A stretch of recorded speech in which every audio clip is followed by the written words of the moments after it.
The Friday before we were due to go to trial, I was in the park with my son. I then got the call to say that they'd postponed the case indefinitely because of the backlog. They said it could be a couple of years now. The system's a joke. The courts are a joke. How could you do this and then say another 2 years to wait?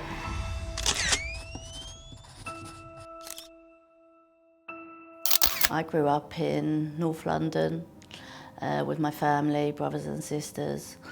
It was quite a nice life. My mum ended up splitting up with my dad due to violence. I knew I didn't want that in my life, to be around violent people. I became a property manager in my 20s and I loved the job. And I'd done that for 17 years altogether. I was single for a while due to a failed relationship through a partner trying to control me.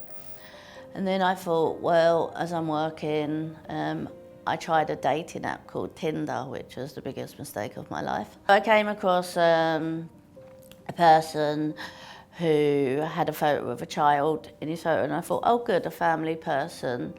It seems like a nice match. We started talking, it was a nice conversation. We ended up meeting, and he seemed like a really decent person. He was looking after 2 children, and I just thought he'd give me the freedom that I needed to work. He lived in Kent and I lived in London, so it was nice for me to get away from London at the weekends. So we met in July 2014, and it all went great for the first few months. And in September he proposed to me and I was like, oh my God, this is great, we love him. And so he got me an engagement ring and it was all going fine. Then a couple of weeks after we got engaged, that's when he started to try and control me. He was like, you need to come and stay with me more. I turned up at his house one day after work and I was a bit late because of traffic. He accused me of cheating, then he went through my phone and he wouldn't let me sleep, and then he just kept like pushing and shoving me, and I tried to get away from him and he pushed me on the bed. I couldn't get up and so I bit him to try and get away from him, and he kicked me across the room. And that was the first serious assault that I had from him. He wasn't very apologetic at the time. The next day he was like, I'm so sorry.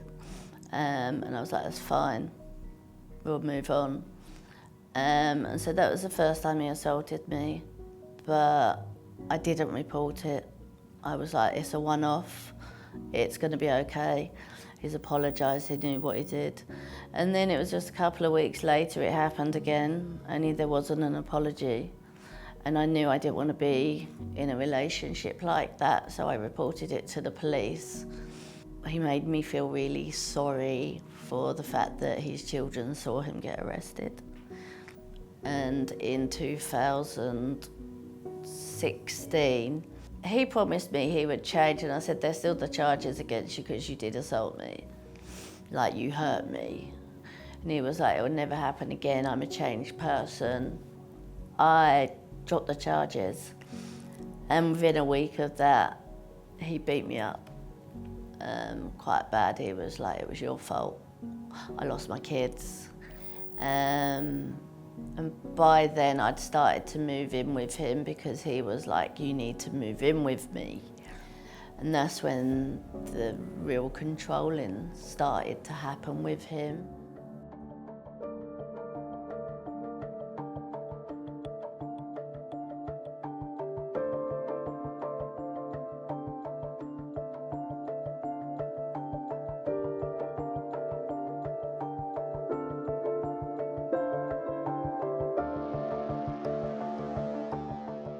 And it was in July 2023 that the charges were then brought against him. We were fortunate enough to get a court case in September of that year.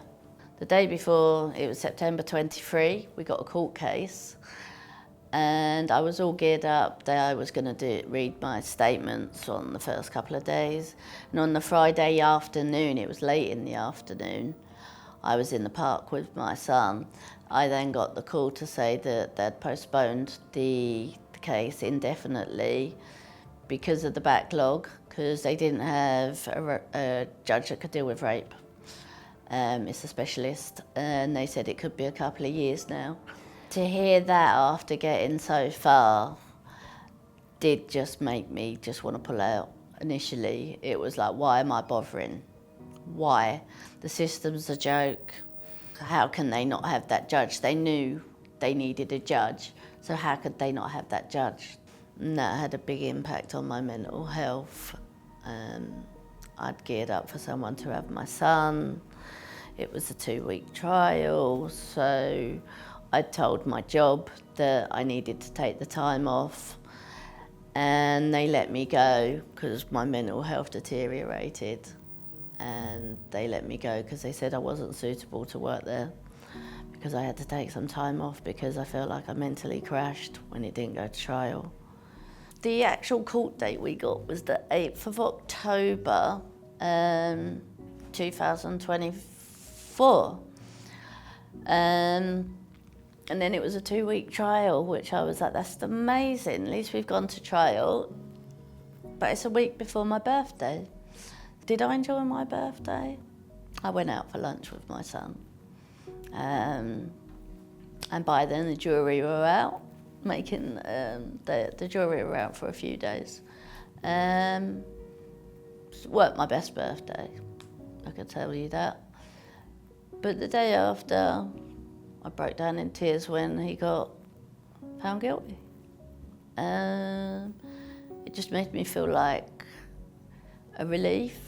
I think moving forward, I want to use the information that I've learnt to support other people. Definitely support other women that have been through the same and tell them not to give up. It's so hard to say don't give up because you're sitting there 1 minute, you've got a really good job, you've got a good life, and then you can't even get out of bed because you're crying your eyes out. You don't want to leave your house. You're looking over your back for years. I was looking over my shoulder until he was actually sentenced, like to the December. I was always looking over my shoulder. So having to wait so long, I did lose faith in the court system. But I've learned so much along the way.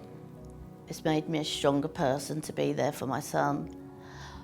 I've left the property management and professional industry now. I couldn't continue working in that environment because there's too many people around me, and I get triggered now by being around men.